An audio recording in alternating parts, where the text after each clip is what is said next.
What's up, Lions fans? Welcome to Season 1, Episode 31 of the Lions Made podcast. On this episode, we preview the Lions-Bills matchup and give our player props. As always, thank you for your support. You can find us on Apple Podcasts, Spotify, and YouTube at Lions Main Podcast and XNXX.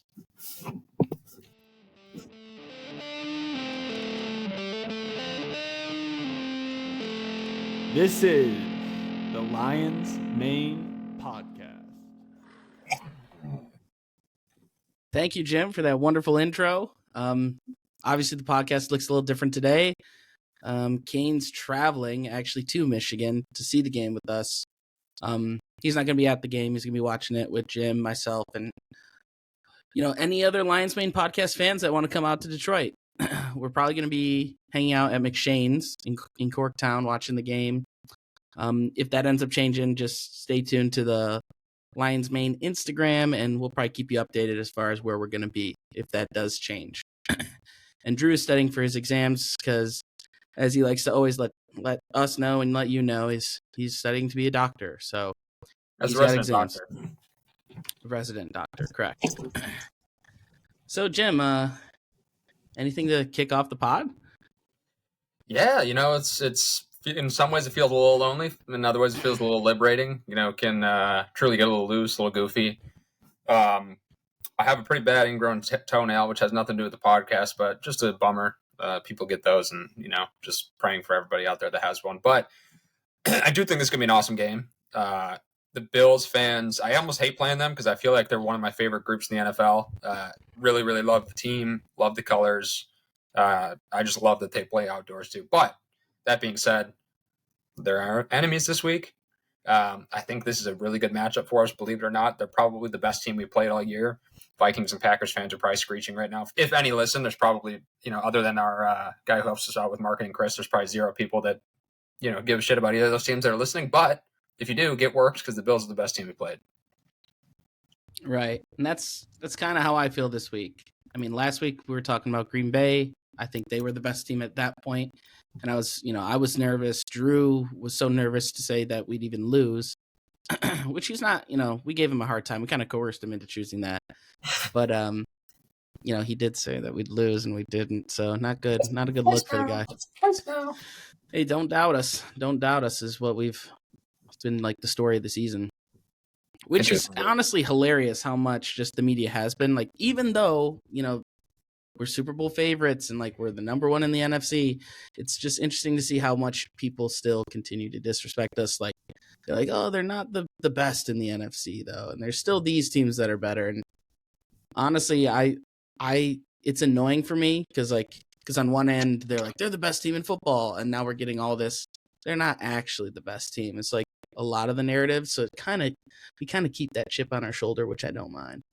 100%. I think the media writ large, especially in sports, it's not as important as, political media and all that stuff where some of these issues can actually be, altering to the nation. But if you have stuff in pro sports media, college sports media, all this stuff is meant to just capture attention. Otherwise, they're not getting paid. So after 12, 13 weeks of just beating the piss out of teams and getting crowned the best team, it gets a little boring. So when a team like the Eagles starts to look like a real contender, when the Vikings have a big game where they blow out the Falcons, those teams are naturally going to get a little bit more publication, which they should. But all those takes I've heard twice now today on podcasts I listen to. The Lions don't want to play in Philadelphia and the road and the cold. Jared Goff, they just went in the cold and beat the Packers. They've done it like 3 years in a row. I mean, it's a little absurd. Obviously you had last week with the hot take artist on Dan Campbell. I mean, those people are paid to just do stupid shit. We're not paid to do stupid shit. But we do it for free. So that's the difference between us and them is we are just having these takes raw. A lot of the media it's manufactured. I'd say it. Yeah, it's definitely frustrating. But I mean, we're not biased over here. You guys get it. You get it real. We'll give you the real deal, how it is. Never gonna, sugarcoat anything over here. No, this is no spin. We are true Lions Patriots, but there's no spin here. So I just re-listened to our podcast from last week, and it's got me rethinking the Saquon, Josh Allen argument. And, I listened to you more this time because I think I argued a bit with you, kind of trying to help Drew out in his argument. But I don't know if it did. But I don't know. I feel a little bit more confident. And maybe I'm sipping the Kool-Aid that you were handing out. I feel a little bit more confident against Josh Allen now. Like, I'm thinking about it. I don't know I don't think their offensive weapons, none of them are better than ours. You know, you can argue Josh Allen versus Jared Goff. Yeah. Sure. Josh Allen's great. He's like I think you'd agree, he's one of the more fun players to watch nowadays. Favorite non-Lion. But I'm a little bit nervous for him. I mean, not actually nervous. The thing is, like, I don't know if you watched the St. Brown podcast when they were talking about Caleb Williams and that hit that Jack Campbell had on him. Yeah. And how, I guess Dan, like, in the meetings is like, no, like, absolutely not. Like, if he tries to do that, hit him. Lay it on him. And, like, I could see them doing, like, having some sort of similar approach with Josh Allen, too. Putting that big body out there. I mean, he's a big dude, don't get me wrong, but everybody's big in the NFL. Except for the DBs. And Brian Branch, I wouldn't want to meet him anywhere. No. So, I don't know. I'm a little bit nervous. If he's going to be putting that big body out there, our defense puts the fucking pounding on them. So, what do we bring? The boom! That's right. Bring the boom. Now, I hear what you're saying. I agree. I do think he is built different than Caleb, and that's not even a shot at Caleb. I don't hate him as much as we like to joke around this podcast. I don't want him to do good because he's on the Bears, but I otherwise don't have a strong opinion on him. But I think unlike him, Josh Allen doesn't run to get fake yards. He doesn't do that kind of BS. When he's running, and he'll throw stiff arms. He'll put his shoulder down. So I am, and obviously I'm an opposing fan, so I'm not worried about him in the game. Am I worried that he's going to get hurt? Maybe, because he is. Like you said, we bring the boom, and he likes to run the ball. I do think he's a little bit less of that type of runner where he's trying to manipulate yards, as opposed to when he sees yardage open, he's going for it. So I think I was probably a little too harsh on my take against Drew, but here's why I'll reiterate to a slight degree. If you put them purely in a vacuum, like you give them both average teams, I might even agree with Drew. I probably would agree with Drew. I mean, at the end of the day, quarterback does impact the team more than running back. On the current team, and maybe that's his argument, and maybe we're talking different things. If you take Josh Allen on the Bills versus Saquon Barkley on the Eagles, I'm more concerned about Saquon Barkley on the Eagles, because as much as it sounds dumb, the Bills can be turned one-dimensional. James Cook's a good running back, but they have had games where they can't do anything on the ground. And their offensive line is okay, and we have a good defensive line at the end of the day, which feasts on bad offensive line. It's banged up, though. Well, not so fast. As who likes that? Lee Corso. Not so fast. We got a bunch of guys coming back. Point being, that Eagles team, look, Jalen Hurts is not Josh Allen, not even close. But I do think the weapons are on the Eagles outside of Saquon Barkley. So if you sell out to stop one of them, I think you're going to have more success against the Bills. Like, if we sold out to stop Josh Allen passing and running the ball and just let James Cook run the ball, I think we have a better chance of winning that game than if we tried to sell out to stop Saquon and let the rest of that team. So to me, I'm more scared of Saquon and the Eagles. That doesn't mean I'm scared of either. At the end of the day, you can't. I'm not on the scared. Scared is probably not the right word. More concerned and concerned. Who you have to game plan harder for. And I do, man. Because the thing is, if we lose to Buffalo and their fans, even in the Super Bowl, it'd be a huge bummer. But you'd kind of, at the end of the day, you wouldn't want them to win, but be like, all right, whatever, good guys, decent people. Those Philly scumbags win the Super Bowl or beat us in the playoffs, I would be despondent. That's one of the three teams, them, the Vikings and Packers, that would just bum me out to lose to. And I don't want any of their fans, if they even hear any bit of this, to be thinking that we got that much space in their minds. It's like, no, we just watch football on the national media, and you guys just seem like pieces of shit. That's why. I will say I got a friend or two from Philly that I really like. So they're not all bad, but they're you hear that? Their fan base can be pretty tough. Right. The people, sure, when they're not talking football, are fine, but when it comes to Philadelphia Eagles fans, absolutely no thank you. Blank slate freak idiots. I want nothing to do with you. It was cool. It was cool to watch the Nick Foles Super Bowl. I'll admit, I love that. As just a fan of football, I thought that was cool. I'm good on you guys now. It's done. Yeah, they got theirs. And unless it's a cheesesteak, I don't want to hear about Philly for a while. Right. So Do you want to talk a little bit about their offense? We did talk about obviously Josh Allen. I think we can get their if like we can lock down their run game, which we can lock down run games is what we've been known to do. And I don't think Cook's any better than. I mean, he's a great running back. I'm not slighting him, but I don't think he's any better than Josh Jacobs, who we've shut down, and other great running backs this season.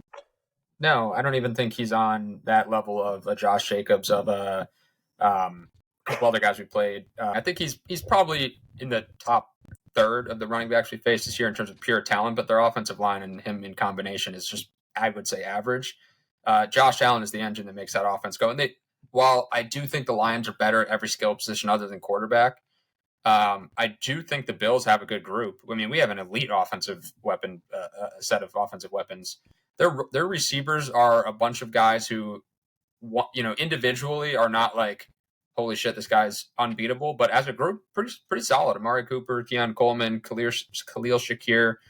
They got some depth. And then, of course, the two tight ends, Dalton Kincaid and Dawson Knox. So they're going to be able to move the ball, I think, more than people think on the Lions. But right, I just don't think it's going to be, the fireworks you saw against the Rams defense. I agree with you. I think Kane was a bit down on their offense last week, especially the wide receivers. He's like, name one skill position guy. Yeah, that was crazy take. I mean, yeah, they do have some good guys. You could have said that about, the Lions 2 years ago. Like, name any of their players. It's like, well, they were good still. Got it done. And so I think we'll be all right as far as that goes. It'll be locking down Josh Allen. As long as we do that, I think we'll be good. I mean, that's easy to, easier said than done. Yeah. But just not letting him go for 6 touchdowns like he did against the Rams. And, I think this is one of those games where if we can, and this is any game, but particularly with this game, just because of the skill set that Josh Allen has, if we can get even a couple 3-and-outs in a row, like 2 3-and-outs in a row, and we can move the ball on 3 straight drives, hold on to the ball, possess the ball, and even get like 13 points out of that, that could make the game. I mean, this is the type of game where the less you can have the ball in the other team's hands and the more you can stay on the field, the better off you're going to be. Honestly, that's for both teams. So that's the one thing. That's the only way I can see the Lions losing is if, we get a couple quick 3-and-outs, or have a couple turnovers. I think that's the other thing. The Bills are really high in turnover differential. I think some of that's luck, candidly in any given season. The Lions have also had pretty good turnover luck, but have actually had a quiet streak of a couple weeks here of no real picks or fumble recovery. So Josh Allen turns over the ball a lot less than he used to, but if they can get a turnover on him, get a couple 3-and-outs, I think it's that margin of error where the Lions can just score enough points and hold on to the ball enough where this game could be, a 10-point win, or even a 7-point win, but it's never really that in doubt. Mm-hmm. And I'd prefer those. I don't care what people say about the awesome games at the end are awesome when afterwards, but in the middle of the game, they're always stressful. I couldn't agree more. So just kind of looking more at the defensive side of the ball, I know that's where we're seeing a lot of the injuries. Just to quickly go over it, Aleem is coming back. Good to know. Pascal's coming back, healthy. They're practicing. Reeder and Onwuzurike, they're limited practice still, so don't know if they'll play. They might not. And Nowaski, linebacker, is concussed, so probably not playing.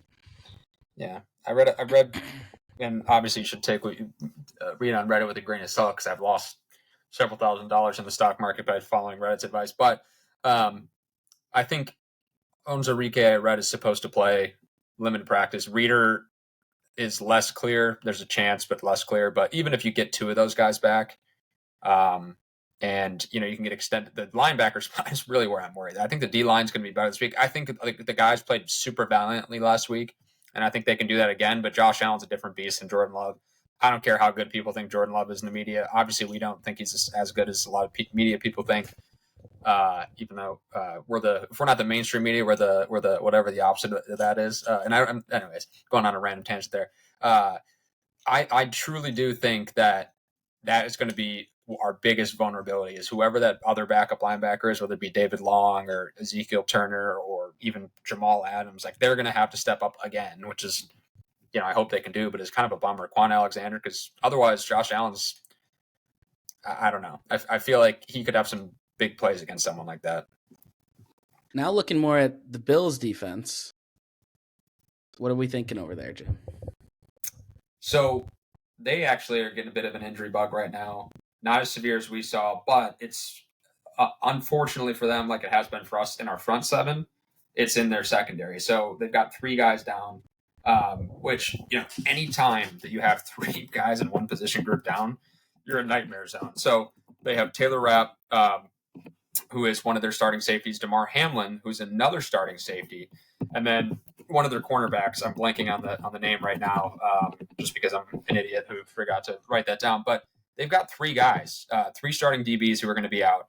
And I don't know if you watched against the Rams. It wasn't the most impressive performance from them. Oh, Russell Douglas, who's actually a nice former Packer. Right.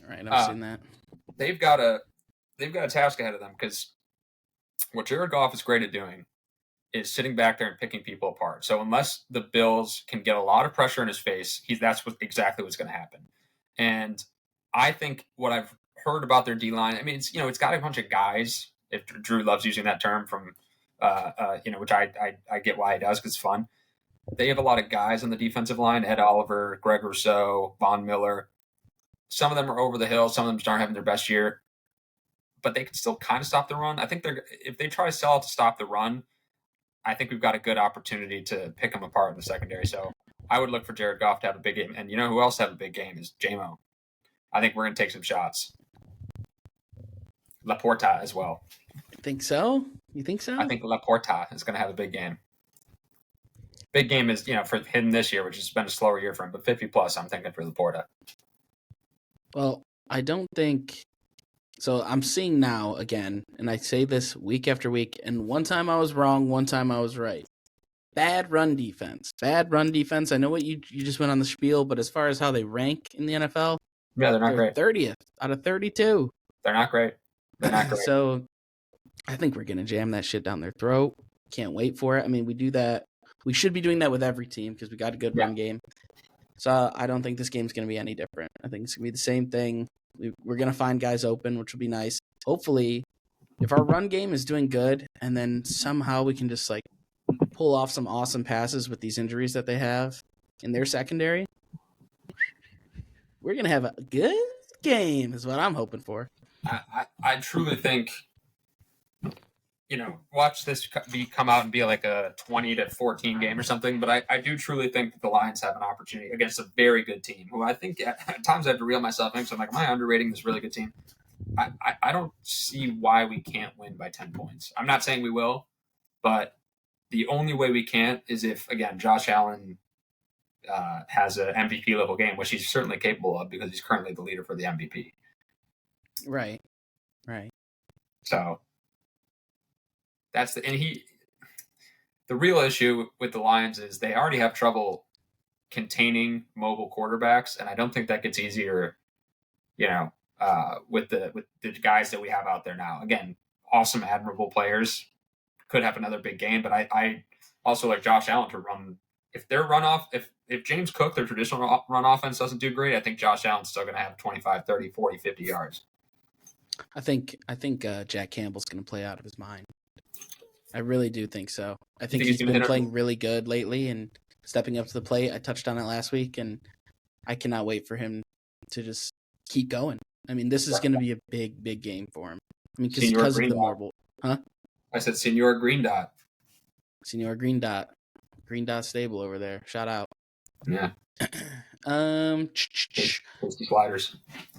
Josh Allen's done pretty well since getting engaged. Just wanted to note that. Congrats to him. He's now, I think he had 2 weeks since his engagement. He's been kissing lost a game. Oh, to the Rams, right? To the Rams. So, the engagement superstition that it being great for him is gone. So it may be bad. But he's had some good games. He's still in the MVP race. I bet you they're kissing all the time. That's definitely helping. I certainly hope not. Yeah, true. It's pre-marriage, so you can't kiss marriage. I think, look, the last thing I'll say about the game before I think you're probably going to pivot us into some of the picks and whatnot and odds and ends is I think if we win this game, we haven't technically locked up the 1 seed, and I want to knock on wood, but if we win this game, I have 99.9% confidence for the number 1 seed in the NFC. I don't see us losing 2 of the last 3. I mean, we will have I think we will win this game and then have to go out and beat the Bears and 49ers, because if we do, life is good. But I feel 99% confident that we can do that. Especially watching, I don't know if you've been watching the 49ers game at all, or should I say the piss asses? I don't know. I just don't like them. But 3-3 at halftime. Not exactly an offensive explosion against the Rams. By the way, that same Rams team just put up 44 points. Granted, it's 4 days later, but not great for the Bills. It's not great for the Bills.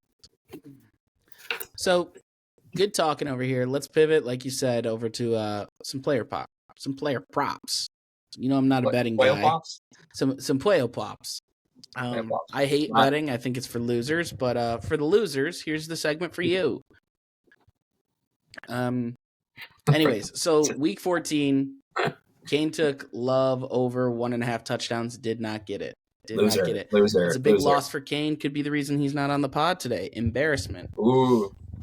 Because he's only lost 2 in total. He's a loser. That being said, Jim, you've only lost 3. Catching up to him. I'm that meme. Objects in the mirror close to your peer, and then that weird guy's running after him. That's me. Right. You are creeping up on him. Granted, you did miss 1 week. Yeah. We're still figuring out how to do that because Drew's missed a shitload now. So, because we did have a plan originally, and that's going to change. But it's good he's not here because his never hit, so our parlay would be FUCK'd. Right. Exactly. Last week I took Love over 5.5. Is that 5.5 rushing yards? Is that all? He did that easy. Good.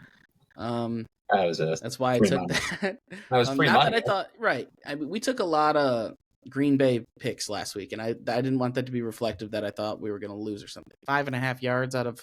Dude, we should have put $100,000 down on that bet. We'd have made money. Just an unbelievable amount of money. But anyways, right. Goff, you took over 1.5 touchdowns. 1.5 yards. 1.5 yards. Rushing yards, yeah. And you got it. Awesome. That's great to see. And then Drew took Jaden Reed for over 4.5 catches. Yeah.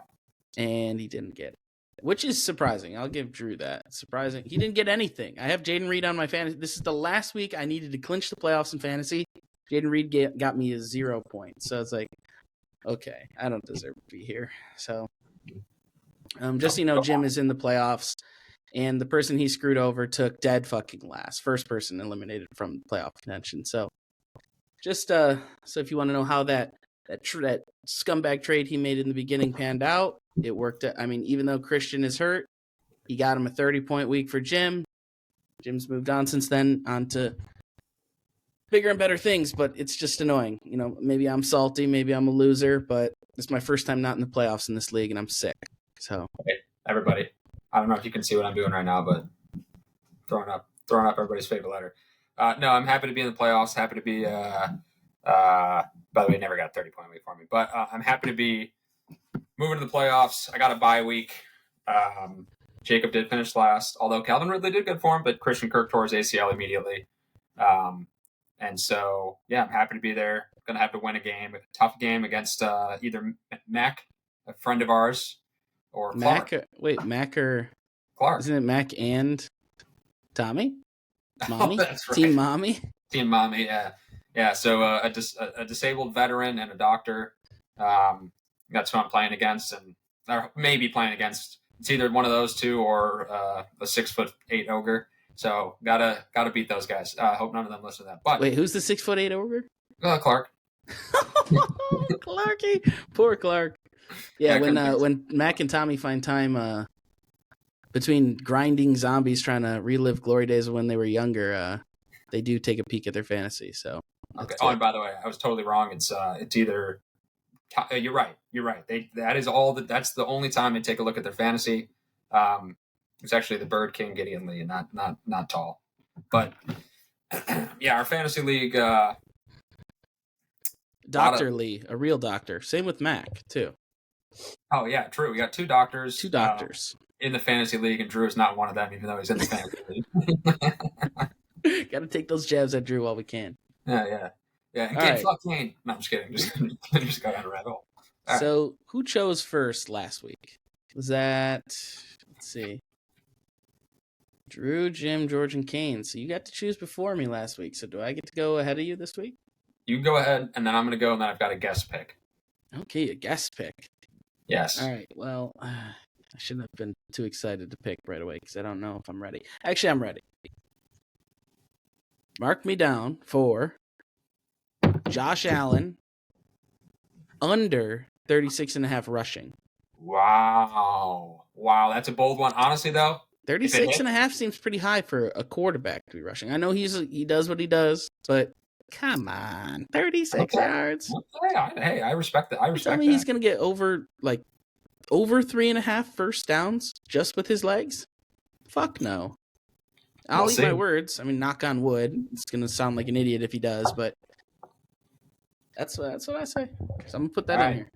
I like it because it helps the Lions. It's good for me. It's good for you. I've got one that I've taken a few times this year. I think I need to check the thing. One time I know for sure it didn't work out. I think it was the exact same amount of yards, but I'm going to go back and dip into the well. I think it's going to be a big Amon-Ra St. Brown game. I think our just passing attack in general, I'm thinking Goff over 300, but that's not my pick because that's not the line. That would be an alternate line. I'm going with Amon-Ra St. Brown over 68.5 yards receiving. I think he's going to have a big game. I think Jamo's going to have a big game. I think Laporta's going to have a big game. And I think it's all going to be set up by an effective running game. So St. Brown over how much? 68.5. 68.5. Wow. Big numbers.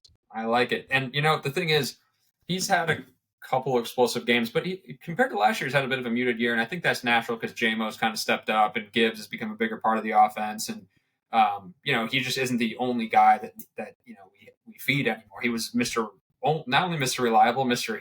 Here's the ball all the time. So I think a part of that is just diversification of our passing game.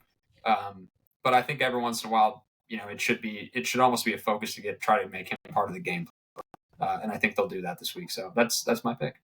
And then, so we have a special guest picker. I do have a connection to him. We have the same mother, and his pick. So originally I asked him for a pick on the fly. He sent him a pick that can't be picked, which is a touchdown. Second pick was James Cook over 51.5 rushing yards. And his other pick, which I didn't like, was Josh Allen. George, 50 yards? 51.5. George, what does he like to do before every Lions game? What does he do before every Lions game? He says some fucked up shit about we're not going to do well or this and that. He makes me feel sick real quick right before the start of the game. Oh man, so right before the Packers game, we went to his house. He wrote on his whiteboard, "Lions are about to get clapped." He's a Lions fan. He's a Lions fan. His whole philosophy is reverse jinx, but to me, it just makes me feel like the reverse is gonna get reversed, and it's actually gonna come to fruition, like putting that in the air. So just ridiculous. Of course, he goes the over on the opponent's rushing. Buddy is Cook over how many yards? 51.5. I think I texted him a couple weeks ago and he said, "No shot, we win today." And it was against like the Colts or something. It's just ridiculous, but that's his take. We would get one from Drew, but he's studying to become a podiatrist. And Kane is, I think, blacking out at an Eagles club somewhere. So those two are not going to be picking this week. But don't worry, we'll carry the water for him. We'll win the parlay. Hopefully James Cook gets that in garbage time. But do you want to pick the game now? Yeah, we should pick the game score. All right, what are we thinking? I'm ready. I think I'm going to go high scoring, 34-28 Lions. Yeah, no, I like that. I feel like I've been one of the more conservative people on the podcast in terms of the scores and how much we're going to win by and yada, yada, yada. By the way, I was not acknowledged on the podcast on Monday, which was partially my fault because I guess you got to toot your own horn in life. I got the exact score right last week. Exact score. I knew it was close for me, so it had to have been because I chose like between the two, I think. You did. And I got the literal exact score. So I mean, just a little. Hey, congratulations to you. You are so brilliant at guessing things. A little bit of self-service there. A little bit of self-service. Always happy to do it for myself. How'd Mental you think of that? How'd you think of that so well? Just just the voice of a generation. Just a genius. I'd probably be inventing companies if I had time, but I don't have time. So right. Anyways, before the dog barks too much because he's about to go crazy, I like this game to be a bit more of a larger of a spread for the Lions. Normally, I go like 1, 2, 3, 4, even a touchdown against bad teams. I think the most severe I did was like a 12 or 13 point win against the Jags or Titans. I like the Lions to win. I like them to win, not big, but I like them to win convincingly. I like 34-24 Lions. Okay, 34-24. That's close to my score. I don't like that again. It is. I could be totally wrong. The Lions could lose by 10 points, then I'm going to feel like an idiot for going out on a limb. But just something feels right. Something feels right about this game. And the only thing, George, and tell me if you think the same thing. The only thing I could see about this game is you just had a huge emotional win against the Packers. This is a really good team. And, you might be looking ahead a little bit. I don't think that's the way the Lions work. I don't think that's the way they operate. But you think there's any element if we just came off a big division win? This game, like, while we want to win it, we can afford to lose it technically still. Like, is there any element there, you think, or do you think that's not how this team works?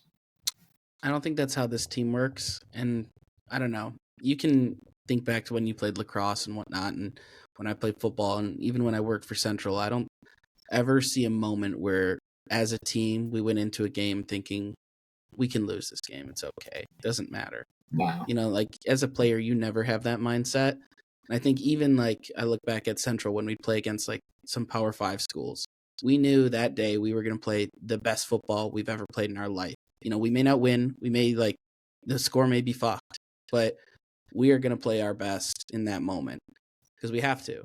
And so that's what I think you're going to get out of these boys, especially with the culture that's there. I mean, we've talked about it ad nauseating, and you don't need me to tell you. It's all over the media too. So I don't think there's even a shred of doubt those guys have. I'm worried about Josh Allen. I think that body's going to get hurt. That big body's going to be ruined by the end of this game. Yeah. I mean, pause. I don't. So I just don't think there's I don't think this team would ever have that mindset where they're willing to lose or like a loss would be accepted. No, I agree. I think the what I was more concerned with is not but I totally agree with that. My concern is almost like to that same point. You have a huge win. You still want to win, but there's almost like something missing the next week. But that just doesn't seem like them either. So I honestly just think it's going to be a win, and I think the Bills need this a lot. But I also think the Lions are thinking every game. It's just bizarre that you're 12-1 and every game needs to be a win so you can get the optimal situation for the playoffs. But every game does matter. We could finish 14-3, and there's a distinct possibility that we finish 14-3 and are playing on the road in the wild card round. So every game matters completely. All right, so I think that kind of wraps it up for episode 31. Thank you guys all for tuning in. As always, you can follow us on socials, Instagram, Twitter, yada yada, YouTube, Apple Podcasts, Spotify. Find us. We're all over the place. Our physical newsletter that we're starting. Yep, we're actually going back to print. That seems to be what the trend America's making is. No more progress. Let's go back in time. Anyways, take care. Full social commentary there on a Thursday. Now, the last thing I'd like to say though is I think we should do. And George, tell me if you disagree. When we'll be down at McShane's. If anybody who's listening to this comes down to McShane's with us, we'll get you a drink. Deal. I'm good for that. Yeah. So anybody? Sorry, go ahead. No, I was just going to reiterate that. Anybody who comes down Sunday, McShane's in Corktown, Detroit, we'll get you. You know what? You got to follow the Lions Main podcast on something. Yep. And if you can correctly predict the exact score as well, if you submit those to us, I'll also I'll give you $5. we're just throwing random shit out there because it's like mom and dad aren't home, and I'm just doing whatever I want. So Right. Yeah. Come on, everyone, come over. Come to McShane's. We're buying drinks on Kane. Drinks on Kane. You know, Drew's about to be a doctor. Have him use a little bit of that student loan money. Right. Come You know, on. by the way, that's funny money. It's not like undergrad money where you actually have to put it towards stuff. That's funny money. No, they can do whatever they. Half those fuckers are investing it. Fuck them. Someone else is going to hear that and get mad. Yeah, I know. Hey, shout out to the people that listen, though. Thank you as always.